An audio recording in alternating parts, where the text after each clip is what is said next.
Адам көркі шүберек. Қайсымыз болмасын, сәнді әдемі киінгенді жақсы көреміз. Киіміне қарап қарсылады деген сөз бекер айтылмаған.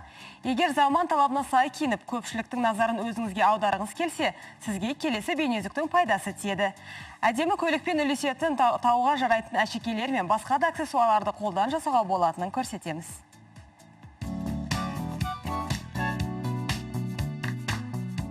Хендмейд, яғни қолдан түрлі қажетті бұйым жасау бос уақытты тиімді өткізудің тамаша әдісі.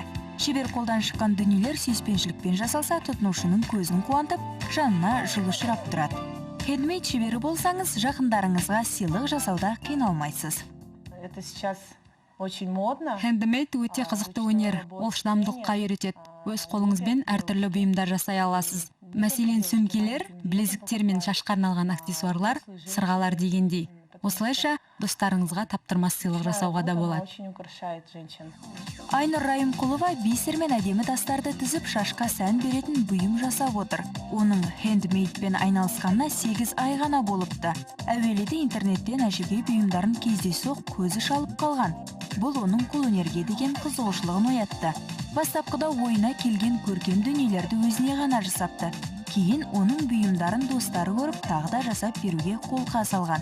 Міне осылайша хендмейдпен тұрақты айналысып кеттім, дейді Айнұр. Бұл өнер ісмерлікке жақын жандар үшін бос уақытты тиімді өткізуге таптырмайтын ермектің бірі деп білемін. Бос уақытымның бәрін осы іске арнаймын. Осы өнерден жаным жай табады. Меніңше күйзелістен арылудың бірден бір жолы да осы. Қиялыңа ерік беріп, ойыңдағы дүниеңді жасап отырғанға не жетсін. Ебін тапса, бұл кез келген жан меңгеріп кете алатын өнер. Оның аса көп қиындығы жоқ. Қажетті құрал жабдығыңыз түгел болса болғаны.